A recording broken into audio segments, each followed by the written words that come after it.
Tell us about this announcement and why you think now, with all of this going on, is the right time. Well, let's start with now.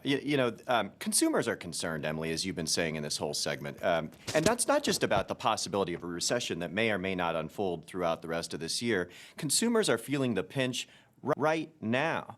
And our view is we can use the size and the scale of T-Mobile to help. And what's interesting is summer's here, and after 2 years, while feeling the pinch, customers want to get out there and travel. Travel's back, spending's up at higher than pre-pandemic levels in 2019. And so you have this dual force, a desire to travel combined with pinched pockets. And we're here to help. And so today's announcements are all about making travel easier for the tens of millions of T-Mobile customers everywhere. I have to ask your thoughts on the macroeconomic environment. What do you see over the next 6 to 12 months? If Elon Musk has a super bad feeling about the economy and Jamie Dimon says we're headed for an economic hurricane, you've got the World Bank slashing their growth forecast. How are you watching all of this? Well, I can tell you that, we're in touch with our customers and they're concerned. And my view is our job when we have customers that are concerned about the economic situation is to be ready to help. And that's why we're doing the things that we're doing. And it's so different than the rest of the industry. Our competitors over the last month have, at this very moment, while consumers are concerned about everything you're asking about, have done $2 billion of price increases between them.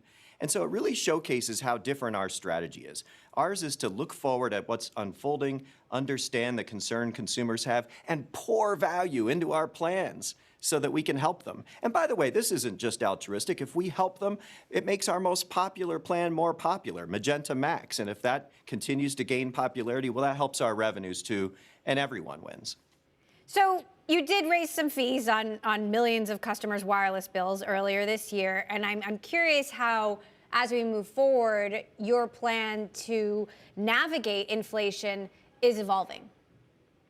Well, one of the things that makes us different is that we have what's called price lock. And so what we don't do is take the fee that you signed up for, and during the term of an agreement with you is change your price, your ongoing price per month.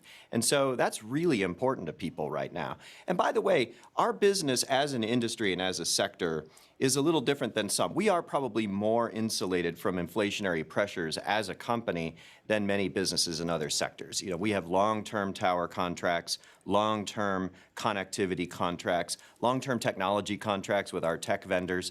And so those things insulate us somewhat and allow us to do things like today's news. We're pouring hundreds of millions of dollars of incremental value into Magenta Max and making travel easier for customers by doing something nobody has ever done before, which is put globally high-speed data right into our most popular plan at no extra charge. Plus, connect you on all of your flights for free on the most popular airlines, American, Delta, Alaska, and coming soon, United. No one's ever done anything like this before.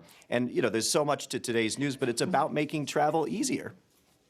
Now, we are seeing a number of different companies, hiring freezes, layoffs. Are you having to make any cost-cutting measures? Do you have any plans like that? We're executing our post-merger playbook. And by the way, I'll remind you, 2021 was the biggest growth year in our history. 22, the first quarter, was the biggest growth Q1 in our history on new accounts. And so we're executing our successful business plan. And obviously, over time, we have to be really smart about how we manage our company, and we'll do that. But look, this is a model that's unfolding exactly like we told investors it would unfold when we did our Analyst Day and laid out our 5-year plan last spring.